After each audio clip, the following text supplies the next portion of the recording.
Okay. Hi Dude. ప్రతి సండేకి one ఎగ్గెడ్ ఎపిసోడ్ని explain చేసుకుందాం.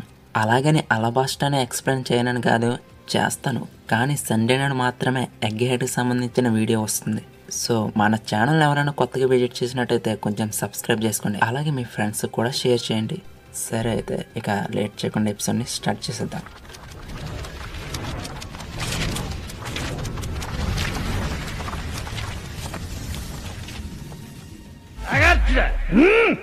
Episode starting Luffy Lucy ఎస్బీర్ సెరాఫిమ్తో జోరో కాకు హెస్ హాకీతో ఒక 3 నిమిషాలు సుదీర్ఘ పోరాటం చేసిన తర్వాత సెరాఫిమ్స్ ని చూస్తుంటే వాటి మీద ఒక గీత కూడా పడనట్టు కనిపిస్తుంది. అప్పుడే నా మైండ్ లో ఒకే ఒక డైలాగ్, మనుషుల మానవ మృగాలరా మీరు.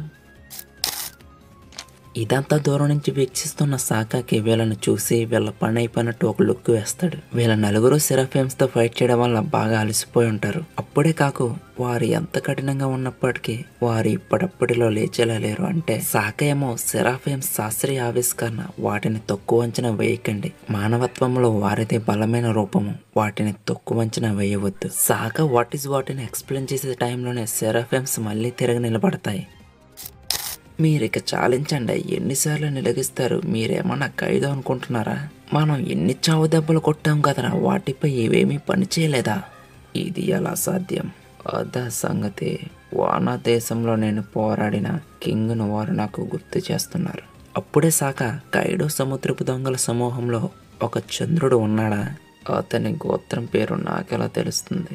యా, నువ్వు చెప్పింది నిజమే. చాలా కాలం క్రితం కైడోతో పంకు హజార్ నుంచి ఒకడు తప్పించుకున్నాడు.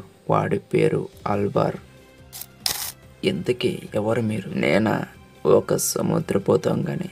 ఇప్పుడు అర్థమైంది గవర్నమెంట్ నిన్ను ఎందుకు విడిచిపెట్టలేదు అని. నువ్వు ఒక చంద్రుడివి కాబట్టి నేను ముందుగా ఒక చిన్న పరీక్ష చేశాను, నువ్వు ఆ రగులుతున్న మంటను తట్టుకుంటావా లేదా అని. అది నన్ను ఎంతో ఆకట్టుకుంది. బహుశా నేను పురాణ తెగకు చెందినవాడని కాబట్టి మీరు ఆశ్చర్యపోయి ఉంటారు.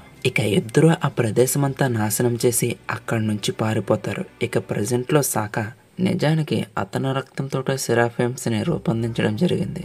ఓ అలాగా, అయితే వినండి. వారి వెనక మంటలను జాగ్రత్తగా చూడండి అబ్బాయిలు. మంటలాగినప్పుడు మాత్రమే మీ దాడి వాటిపై పనిచేస్తుంది. అది అలా మండుతున్న చూపు వాళ్ళు అజేయులై ఉంటారు. పాస్ట్లో వానా భూమి దగ్గర బాగానే ట్రై చేసావు, కానీ నా రాజ్యంలో అది అసాధారణమైనది. మీ కత్తిదాడులు నాపై వ్యతిరేకంగా పనిచేస్తాయి. కింగ్ ఇలా చెబుతున్న టైంలోనే వాడి మంట ఒక్కసారిగా ఆగుతుంది. అది గమనించిన జోరో వాడిని ఒక్కసారిగా వేసేస్తాడు. నేను అనుకున్నది నిజమైంది. అతని మంటలు ఆరిపోయినప్పుడు అతని వేగం కొద్దిగా బలహీనపడుతుంది. ఇక ప్రజెంట్ లో జోరో నేను అతనితో పోరాడేటప్పుడు చాలా కష్టపడ్డానని చెబితే లూఫీ ఇది ఆ విధంగానే పనిచేస్తుందంటావా అని జోరోని అడుగుతాడు. నన్ను క్షమించండి, మీ ఎనర్జీని అంతా వేస్ట్ చేసినందుకు. నేను దీనిని త్వరగానే గమనించాల్సింది. అయితే లూసీ జోరో అన్న ఆ మాటకి, లేదు, ఇది సరైన సమయం. ఇప్పుడు వారితో ఎలా పోరాడాలో మనకు తెలుసు. కింగ్ యొక్క లక్షణాలు తెల్ల జుట్టు, నల్లటి చర్మము, నల్ల రెక్కలు మరియు అతని వెనక ఉన్న మంటలు. ఏంటి ఇది ఇప్పుడు దాకా నీ కళ్ళకు కనిపించలేదా? అయితే సాకా వెళ్ళడం చూసిన లూఫీ, ఇప్పుడెక్కడికి వెళ్తున్నావు హెల్మెట్ అంటే, స్టెల్లా ఎక్కడ ఉందో తెలిసినే అక్కడి నుంచి వెళ్తూ ఉంటాడు. అప్పుడే హెస్ హాకీ వాడిపైకి దాడి చేయడానికి వెళ్తుంది. వెంటనే జోరో సెరాఫిమ్ని అడ్డుకుని అక్కడి నుంచి సాకాని వెళ్ళిపోమంటాడు. కానీ సాకా మాత్రం లింగలింగమంటూ నెమ్మదిగా నడుచుకుంటూ వెళ్తాడు. ఇక 3rd ఫ్లోర్ బిల్డింగ్ ఏలో పిల్ల జింబే నుండి తప్పించుకుంటూ నామి బ్రోకు ఎడిషన్ పారిపోతూ ఉంటారు. కానీ జింబే మాత్రం అయితే ఎడిషన్ నామి బ్రోక్తో ల్యాబ్ దగ్గరికి వెళ్తే అక్కడి నుంచి తప్పించుకునే మార్గాలు చాలా ఎక్కువ ఉంటాయని చెప్పడంతో వీళ్ళంతా అక్కడికి వెళుతూ ఉంటారు. బ్రోకేమో వెనక్కి తిరిగి జింబే ఏం చేస్తున్నాడని చూస్తే జింబే అక్కడ కనిపించడు. వీడెక్కడికి పోయాడని చూస్తూ ఉండగా ఎడిషన్ దగ్గర ప్రత్యక్షమయ్యి ఒక్కటి పీకుతాడు. ఎడిషన్ ని అలా చూసిన తర్వాత బ్రోకు హృదయం తల్లడిల్లిపోతుంది. సారీ, హృదయం లేదు కదా. ఇక వెంటనే బ్రోకు వేగంగా వెళ్ళి జింబే సెరాఫిమ్ ని ఒక్కటి పీకుదాం అనుకుంటాడు. కానీ అదే రివర్స్ లో వీడిని ఒకటి పీకుతుంది. దాంతో బ్రోక్ హెడ్ గాలి ఎగురుతుంది. పిల్ల జింబే ఇంత చేసిన తర్వాత కూడా నామి వాడిని కొట్టడానికి ఇష్టపడదు. అయితే అప్పుడే జ్యూస్ గడి బయటకు వచ్చి నువ్వంటే కొట్టకూడదు కానీ నేను కొట్టచ్చు కదా. ఇక అలా నామికి ధైర్యం చెప్పడంతో నామి జ్యూస్ తో కలిసి ఎస్ జింబే మీదకి అటాక్ చేస్తుంది. ఆ అటాక్ కి ఎస్ జింబే సెరాఫిమ్ వెంటనే స్ప్రో కోల్పోయి నేలలోకి వెళ్ళిపోతుంది. నామి మాత్రం అన్యం పుణ్యం తెలియని ఒక పసివాడిని కొట్టినని ఎంతో గిల్టీగా ఫీల్ అవుతూ ఉంటుంది. అప్పుడే జింబే నేలలోంచి బయటకు రావడం గమనించిన బ్రోకు నామిని వెంటనే జాగ్రత్తగా ఉండమని హెచ్చరిస్తాడు. కానీ అదే టైంలోనే జింబే నామిని అటాక్ చేయడానికి ఒక్కసారిగా పైకి లెగిస్తాడు.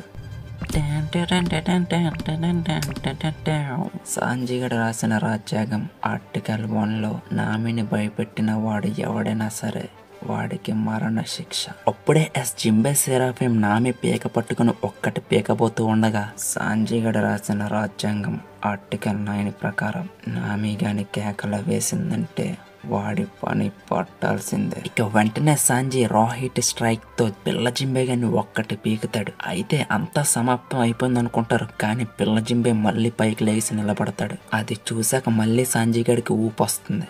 నువ్వు ఆకతాయి పిల్ల బచ్చగాడు అయినప్పటికీ నిన్ను ఊరి తీయడం తప్పట్లేదురా పిల్ల జింబే.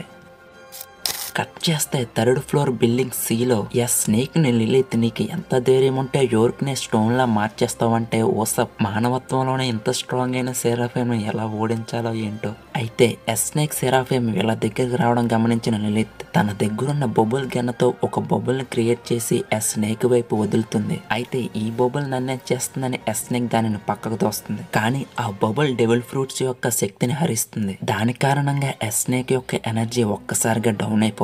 అది చూసిన లిలిత్ అది బొబ్బులు అనుకున్నావా పాప, దానిని సి ఎనర్జీతో క్రియేట్ చేశాను. గ్రీన్ బ్లడ్ కూడా సి ఎనర్జీకి సంబంధించింది కాబట్టి నువ్వు ఒక్కసారిగా కుప్పకూలేవు. మళ్ళీ లేచి మంట పెట్టుకోక సీన్ సిత్తారైపోద్ది. ఇక అది చూసాక ఓసప్ లిలిత్ని ఆకాశానికి ఎత్తేస్తాడు.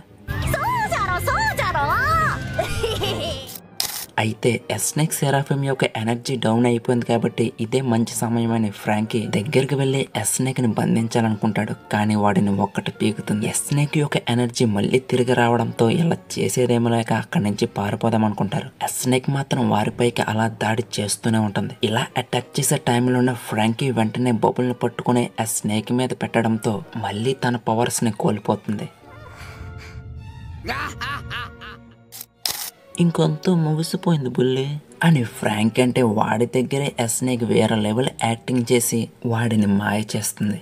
ఎస్నేక్ ఎంత బాధపడిపోతుందని ఫ్రాంకీ తన మీద పెట్టిన బొబ్బుల్ని ఒక్కసారిగా తీసేస్తాడు. పాపమని ఇలా తీసాడో లేదో ఫ్రాంకీని వెంటనే ఒక్కటి పీకుతుంది. దానితో ఫ్రాంకీ సగం బాడీ రాయి అయిపోతుంది. ఇక ఫ్రాంకీని అలా చూసాక ఓసప్ ఓరి దేవుడు ఓరినాయనో ఫ్రాంకీని ఎలా చేసేసింది ఇటు దేవుడా అంటూ ఉండగా ఎస్నేక్ వాళ్ళ వైపుగా రావడం గమనించిన నిలిత్ వెంటనే బబుల్ గ్యాన్ తీసి బబుల్ గ్యాన్తో ఎస్నేక్ పైకి అలా కాలుస్తూనే ఉంటుంది. కానీ ఎస్నేక్ వాటి నుంచి తప్పించుకుంటూ తన ప్రేమతో ఓసప్ లిలిత్ ని రాయిలా మార్చేస్తుంది.